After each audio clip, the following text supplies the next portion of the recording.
പ്രിയപ്പെട്ട കുട്ടികളെ, നമ്മൾ കഴിഞ്ഞ ക്ലാസ്സുകളിൽ ഒരു ഓഫ്സെറ്റ് പ്രിന്റിംഗ് പ്രസ്, പ്രത്യേകിച്ച്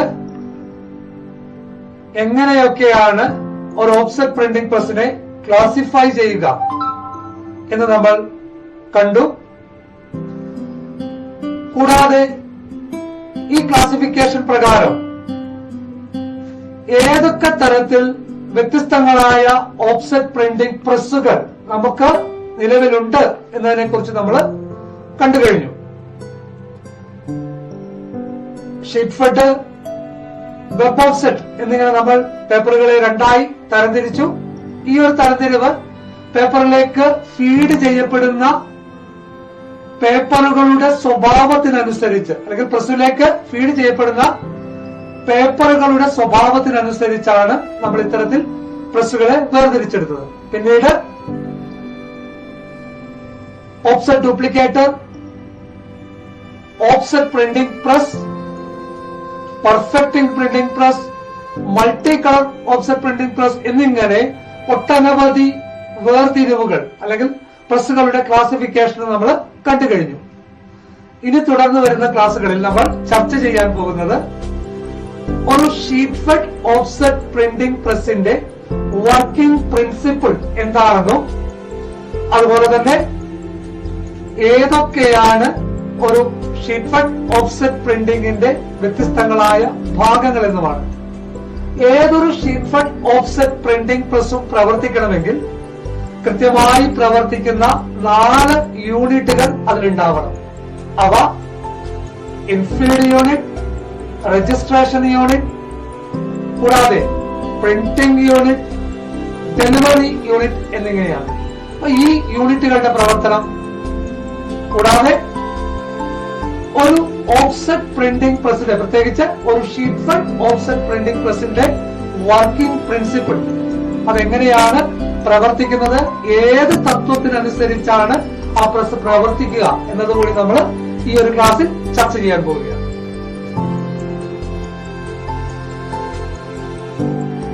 ഒരു ഓഫ്സെറ്റ് പ്രിന്റിംഗ് പ്രസിന്റെ വർക്കിംഗ് പ്രിൻസിപ്പിൾ അതെന്താണെന്ന് നമുക്കൊന്ന് നോക്കാം. നമ്മൾ മുൻ ക്ലാസ്സുകളിലെല്ലാം ചർച്ച ചെയ്ത ഒരു കാര്യം തന്നെയാണിത്. Oil and water repel each other.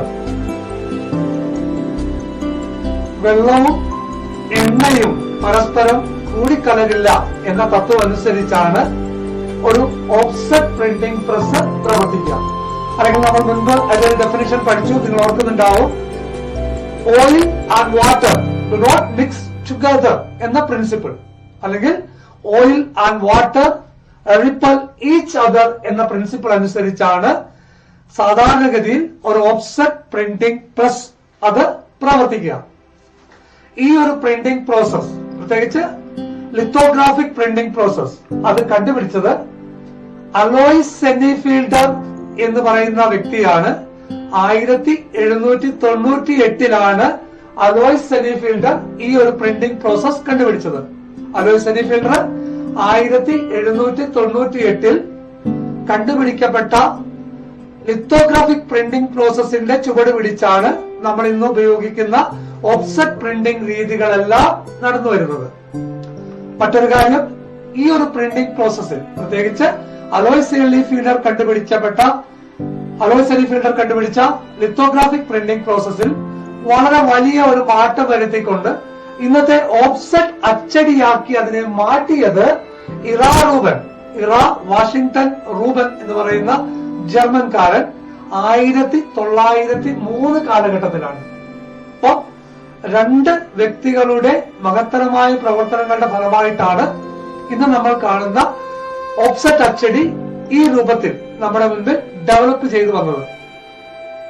ഒന്ന്, അലോയ്സ് സെന്നിഫീൽഡർ 1798 ലിത്തോഗ്രാഫി കണ്ടുപിടിച്ചു.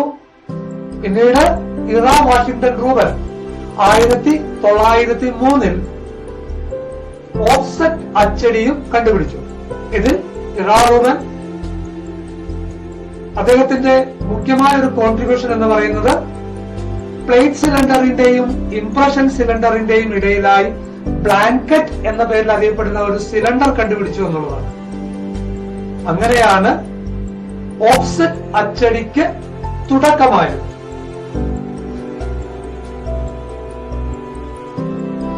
അടുത്തതായിട്ട് നമ്മൾ ചർച്ച ചെയ്യാൻ പോകുന്നത്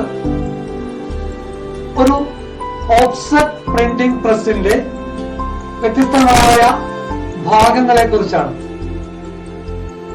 4 വ്യത്യസ്തങ്ങളായ ഭാഗങ്ങൾ. അവ ഒരുമിച്ച് പ്രവർത്തിച്ചെങ്കിൽ മാത്രമേ ഏതൊരു ഓഫ്സെറ്റ് പ്രിന്റിംഗ് പ്രസിനും, പ്രത്യേകിച്ച് ഏതൊരു ഷീറ്റ് ഫെഡ് ഓഫ്സെറ്റ് പ്രിന്റിംഗ് പ്രസിനും തന്റെ വർക്ക് അത് കൃത്യമായി പൂർത്തീകരിക്കാൻ സാധിക്കും.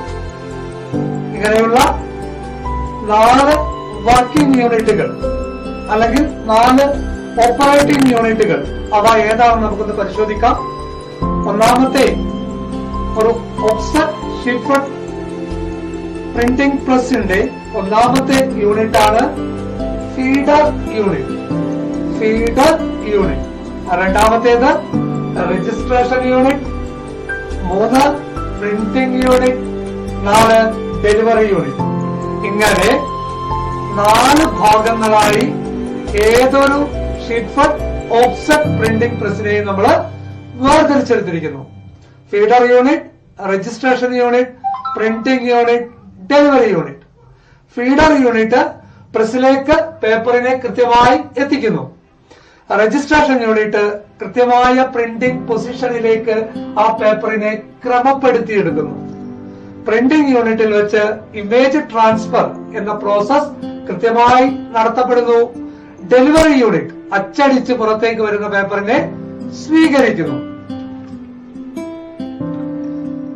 നമുക്ക് ഒരു ഓഫ്സെറ്റ് പ്രിന്റിംഗ് പ്രസിന്റെ ഓപ്പറേഷൻ, അതിന്റെ പ്രവർത്തനം എങ്ങനെയാണെന്ന് നോക്കാം.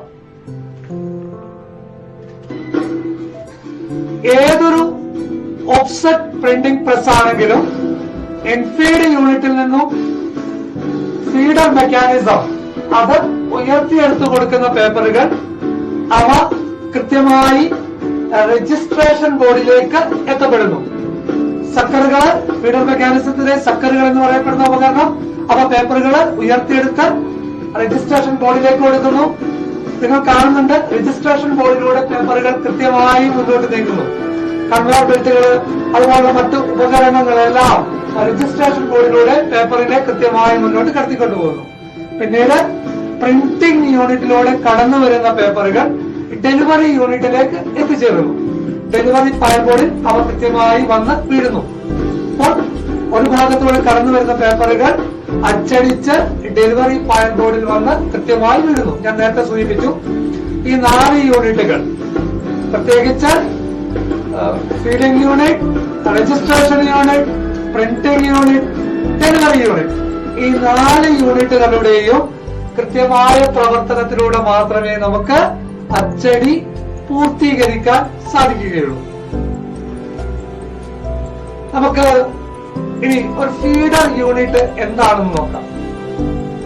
ഫീഡർ യൂണിറ്റ് എന്ന് വെച്ചാൽ ഒരു ഓഫ്സെറ്റ് പ്രിന്റിംഗ് പ്രസിലേക്ക് അല്ലെങ്കിൽ പ്രസിനകത്തേക്ക് പേപ്പറുകളെ അല്ലെങ്കിൽ സബ്സ്ട്രാക്റ്റിനെ കടത്തിവിടുന്ന യൂണിറ്റിനെയാണ് ഫീഡർ യൂണിറ്റ് എന്ന് നമ്മൾ പറയുന്നത്. അതായത് ഒരു പ്രിന്റിംഗ് പ്രസിനകത്തേക്ക് സബ്സ്ട്രാക്റ്റുകളെ അല്ലെങ്കിൽ പേപ്പറുകളെ അത് കൃത്യമായി കടത്തിവിടുന്ന യൂണിറ്റുകളെ നമ്മൾ ഫീഡർ യൂണിറ്റ് എന്ന് പറയുന്നു.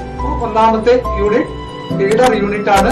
നമുക്ക് എന്താണ് ഫീഡർ യൂണിറ്റ് എന്നും എന്തെല്ലാം ഭാഗങ്ങളാണ് ഒരു ഫീഡർ യൂണിറ്റിൽ ഉള്ളത് എന്നും വിശദമായി നമുക്കൊന്ന് പരിശോധിക്കാം. ഫീഡർ യൂണിറ്റുകളെ നമ്മൾ സാധാരണയായി 2 ആയാണ് തരംതിരിച്ചിട്ടുള്ളത്. ഒന്ന് successive feeding unit, 2 continuous feeding unit. അതായത് ഫീഡർ യൂണിറ്റ് എന്താണെന്ന് നമുക്ക് ആദ്യം നോക്കാം. പിന്നീട് ആ ഫീഡർ യൂണിറ്റിന്റെ വ്യത്യസ്തങ്ങളായ വകഭേദങ്ങളിലേക്ക് നമുക്കൊന്ന് പോകാം. നിങ്ങൾ കാണുന്നുണ്ട്, വീഡിയോയിൽ കാണുന്നുണ്ട് പേപ്പറുകൾ, സക്കറുകള്, ഫീഡർ മെക്കാനിസം. ഈ സക്കറുകളൊക്കെ ഉൾപ്പെടുന്ന ഭാഗത്തെയാണ് നമ്മൾ ഫീഡർ മെക്കാനിസം എന്ന് പറയുന്നത്.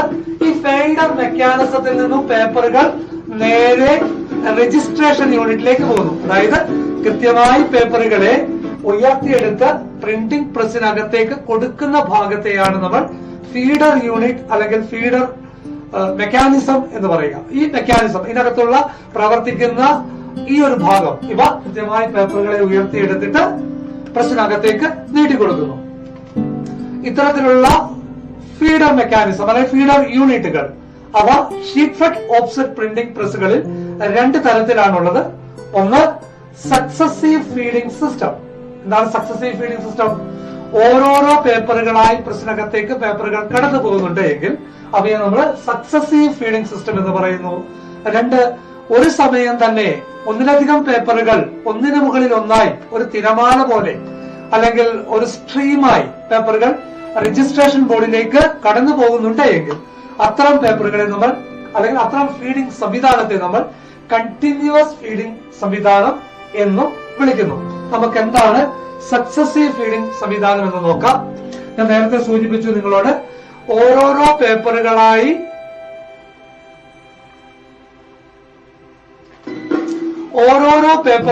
പ്രസ്സിനകത്തേക്ക് പേപ്പറുകൾ കടന്നു പോകുന്നുണ്ട് എങ്കിൽ ഒന്ന് കടന്നു പോകുന്നു, അത് പൂർണ്ണമായും പ്രസ്സിനകത്തേക്ക് എത്തിയതിനു ശേഷം അടുത്തത് കടന്നു പോകുന്നു, വീണ്ടും അടുത്തത് അത് പൂർണ്ണമായി എത്തിയതിനു ശേഷം അടുത്തത് കടന്നു, അങ്ങനെ ഓരോന്നായാണ് പേപ്പറുകൾ പ്രസ്സിനകത്തേക്ക് കടന്നു പോകുന്നതെങ്കിൽ ഇത്തരത്തിലുള്ള ഫീഡിംഗ് സംവിധാനത്തെയാണ് സക്സസീവ് ഫീഡിംഗ് സിസ്റ്റം അല്ലെങ്കിൽ സക്സസീവ് ഫീഡിംഗ് സംവിധാനം എന്ന് നമ്മൾ വിളിക്കുക. ഇനി എന്താണ് കണ്ടിന്യൂസ് ഫീഡിംഗ് സംവിധാനം എന്ന് നമുക്ക് നോക്കാം. കണ്ടിന്യൂസ് ഫീഡിംഗ് സംവിധാനം എന്ന് വെച്ചാൽ പേപ്പറുകൾ ഒരു സ്ട്രീമായി, ഒരു പേപ്പറിന് മുകളിൽ മറ്റൊരു പേപ്പർ, ഇങ്ങനെ ഒരു സ്ട്രീമായി പേപ്പറുകൾ പ്രസ്സിനകത്തേക്ക് കടന്നു പോകുന്നുണ്ട് എങ്കിൽ ഇതിനെ നമ്മൾ കണ്ടിന്യൂസ് ഫീഡിംഗ് സിസ്റ്റം എന്ന് പറയുന്നു. അപ്പൊ രണ്ട് ഫീഡിംഗ് സിസ്റ്റം, ഒന്ന് സക്സസീവ് ആണ്, ഓരോരോ പേപ്പറുകൾ കടന്നു പോകുന്നു. രണ്ട് കണ്ടിന്യൂസ് ഫീഡിംഗ് സിസ്റ്റം നിങ്ങൾ കാണുന്നുണ്ട്.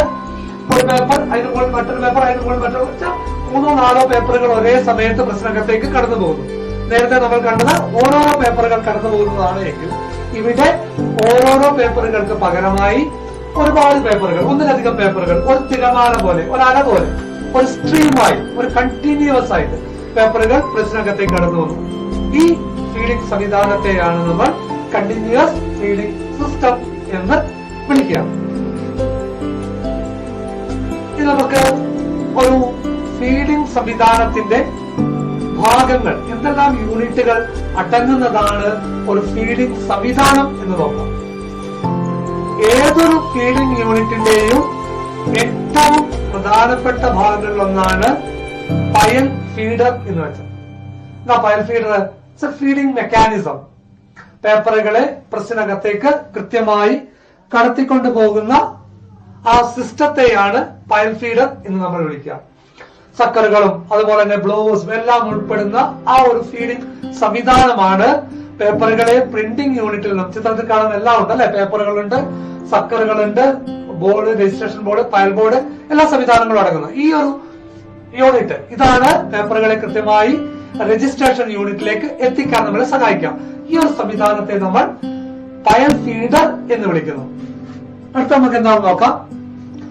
രണ്ടാമത്തേത് പാർട്ട് ഓഫ് ഫീഡിംഗ് യൂണിറ്റിൽ അല്ലെങ്കിൽ ഫീഡിംഗ് യൂണിറ്റിന്റെ ഭാഗങ്ങളിൽ രണ്ടാമത്തേത് പയൽ ബോർഡാണ്.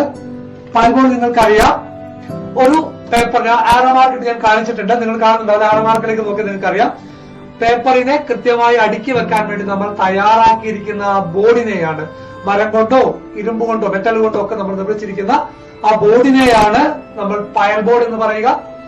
ഈ പയൽ ബോർഡിലാണ് അച്ചടിക്കേണ്ട പേപ്പറുകൾ നമ്മൾ സ്റ്റോക്ക് ചെയ്യുക. ഇവിടെ നിന്നാണ് ഫീഡർ മെക്കാനിസം ഈ പേപ്പറുകളെ ഉയർത്തിയെടുത്ത് പ്രിന്റിംഗ് യൂണിറ്റിലേക്ക്, പ്രശ്ന പ്രിന്റിംഗ് യൂണിറ്റ് എല്ലാം നിങ്ങൾക്ക് കാണാം അല്ലെ, ആ പ്രിന്റിംഗ് യൂണിറ്റിലേക്കൊക്കെ കൊടുത്തുവിടുക. അപ്പൊ ഇത്തരത്തിൽ പയൽ ബോർഡ് നമുക്ക് അത്യാവശ്യമാണ്.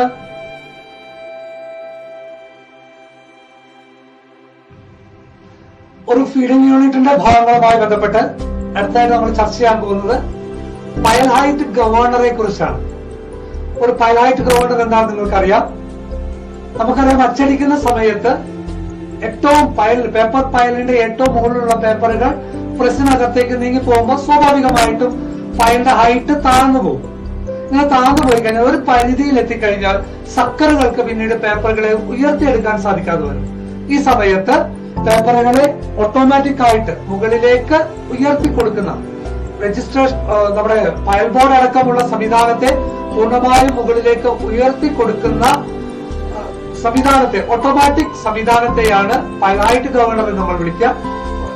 ഓട്ടോമാറ്റിക് ആയിട്ട് അത് ഫയൽ ഹൈറ്റ് മുകളിലേക്ക് ഒരു കോൺസ്റ്റന്റ് ലെവൽ മെയിൻറ്റെയിൻ ചെയ്യപ്പെടുന്ന വിധത്തിൽ ഫയൽ ഹൈറ്റ് ഉയർന്നു നിൽക്കുന്നു.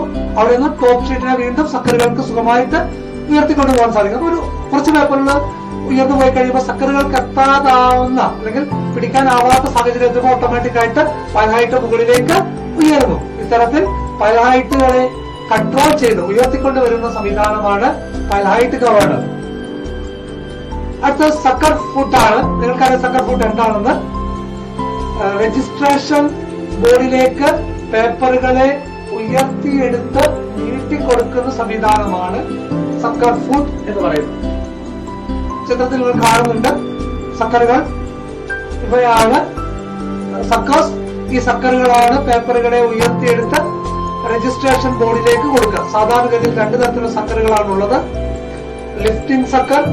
ലിഫ്റ്റിംഗ് സക്കറുകളാണ് പേപ്പറുകളെ ഫയൽ ബോർഡിൽ നിന്നും ഉയർത്തിയെടുക്കുക.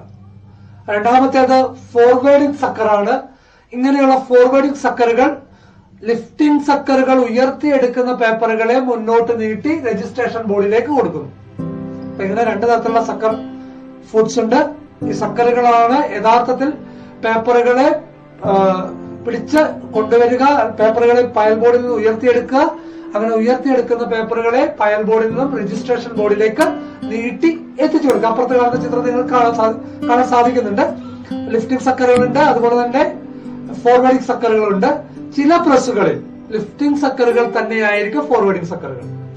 ഉയർത്തിയെടുക്കുന്ന സക്കറുകൾ തന്നെ പേപ്പറുകളെ മുന്നോട്ട് നീട്ടിക്കൊടുക്കുന്നു. എന്നാൽ ചില പ്രസ്സുകളിൽ ലിഫ്റ്റ് ചെയ്യാൻ ഒരു സക്കർ ഉണ്ടാവും, ഫോർവേഡ് ചെയ്യാൻ മറ്റൊരു സക്കർ ഉണ്ടാവും. അപ്പോൾ അത്തരത്തിൽ പേപ്പറുകളെ ഫയൽ ബോർഡിൽ നിന്നും ഉയർത്തിയെടുത്ത് രജിസ്ട്രേഷൻ ബോർഡിലേക്ക് കൊടുക്കുന്ന സംവിധാനമാണ്, അല്ലെങ്കിൽ ഇങ്ങനെ പിടിച്ചെടുത്തുകൊണ്ട് പോകുന്ന വാക്കത്തിന്റെയും മറ്റു സഹായത്തോടു കൂടി ഉയർത്തിയെടുത്തുകൊണ്ട് പോകുന്ന സംവിധാനത്തെയാണ് നമ്മൾ സക്കേഴ്സ് അല്ലെങ്കിൽ സക്കർ ഫുട്ട് എന്ന് വിളിക്കുക.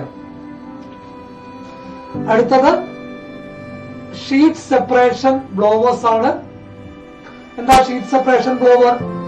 ഷീറ്റ് സെപ്പറേഷൻ ബ്ലോവർ എന്ന് വെച്ചാൽ പേപ്പറുകളെ സക്കർ ഫുട്ടുകൾക്ക് ഓരോന്നായി ഉയർത്തിയെടുക്കുന്നതിന് വേണ്ടിയിട്ട് ഓരോരോ ഷീറ്റുകളെയും സെപ്പറേറ്റ് ചെയ്യേണ്ടതുണ്ട്. ഇങ്ങനെ ശക്തമായ ഒരു എയർ ബ്ലാസ്റ്റിന്റെ സഹായത്തോടു കൂടി പേപ്പറുകളെ സെപ്പറേറ്റ് ചെയ്യാൻ നമ്മളെ സഹായിക്കുന്ന സംവിധാനമാണ് ഷീറ്റ് സെപ്പറേഷൻ ബ്ലോവേഴ്സ്.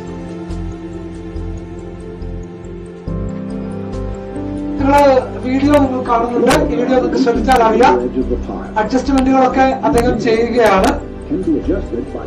ഈ പേപ്പറുകൾ, അതായത് പേപ്പറുകൾ ഒരു അട്ടിയായി നമ്മൾ വെക്കുന്നു. ഇതിലെ ഏറ്റവും മുകളിലുള്ള 8ഓ 9ഓ പേപ്പറുകളിൽ ഇടയിലേക്ക് അതിശക്തമായ രീതിയിൽ നമ്മൾ എയർ ബ്ലാസ്റ്റ് ചെയ്യുന്നു. അങ്ങനെ എയർ ബ്ലാസ്റ്റ് ചെയ്യുമ്പോൾ നിങ്ങൾ കാണുന്നുണ്ട്. ഇങ്ങനെ എയർ ബ്ലാസ്റ്റ് ചെയ്യുന്ന സമയത്ത് ടോപ്പ് ഷീറ്റുകൾ കുറച്ച് ഫ്ലോട്ട് ചെയ്യുന്നുണ്ട്. ഇത് ഫ്ലോട്ട് ചെയ്യുന്നത് ഈ പേപ്പറിനകത്തുള്ള കോണ്ടാക്ട്, പേപ്പറുകൾ തമ്മിൽ പരസ്പരമുള്ള കോണ്ടാക്ട് പൂർണ്ണമായും വിനിയോഗിക്കുകയും ഓരോരോ പേപ്പറുകളായി പേപ്പറുകളെ സെപ്പറേറ്റ് ചെയ്യപ്പെടുകയും ചെയ്യുന്നു. ഈ സമയത്ത് ഏറ്റവും ഉയരത്തിലുള്ള ബ്ലോവറിനെ നമുക്ക് എന്ത് ചെയ്യാൻ പറ്റും? ഉയർത്തിയെടുക്കാൻ സാധിക്കും. അതുപോലെ തന്നെ ചിത്രത്തിൽ വീഡിയോയിൽ കാണുന്നുണ്ട്, ആ ബ്ലോവറുകളുടെ ഹൈറ്റ് നമുക്ക് അഡ്ജസ്റ്റ് ചെയ്യാൻ സാധിക്കും. എത്ര ഹൈറ്റിലാണ് നമുക്ക് ബ്ലോവേഴ്സ്, കട്ടി കൂടിയ പേപ്പറാണെങ്കിൽ മാക്സിമം ഉയരത്തിൽ വെക്കണം, കട്ടി കുറഞ്ഞ പേപ്പറാണ് നിർത്താൻ. അപ്പൊ ഇത്തരത്തിൽ പേപ്പറുകൾ ഇങ്ങനെ സെപ്പറേറ്റ് ചെയ്യപ്പെടുന്നു. ഇങ്ങനെ സെപ്പറേറ്റ് ചെയ്യപ്പെടുന്ന പേപ്പറുകൾ, ഈ പേപ്പറുകൾ പ്രിന്റിംഗ് യൂണിറ്റിനകത്തേക്ക് കടന്നു പോവുകയും ചെയ്യുന്നു.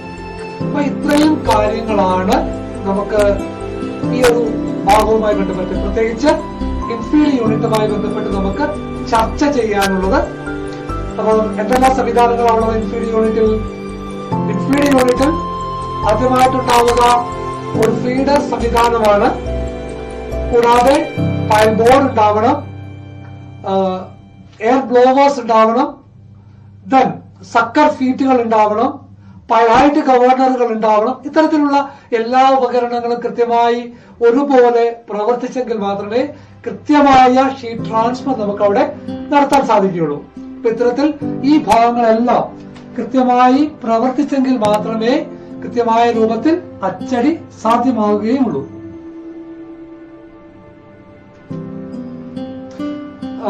പൈൽ ബോർഡിൽ നമ്മൾ പേപ്പറുകൾ വെക്കുന്നു. ആ പേപ്പറുകളെ സക്കർ ഫീറ്റ്സ് പേപ്പറുകളെ ഉയർത്തിയെടുക്കുന്നു. ഇങ്ങനെ ഉയർത്തിയെടുക്കുന്ന പേപ്പറുകൾ കൃത്യമായി മുന്നോട്ട് നീങ്ങി രജിസ്ട്രേഷൻ ബോർഡിലേക്ക് എത്തുന്നു.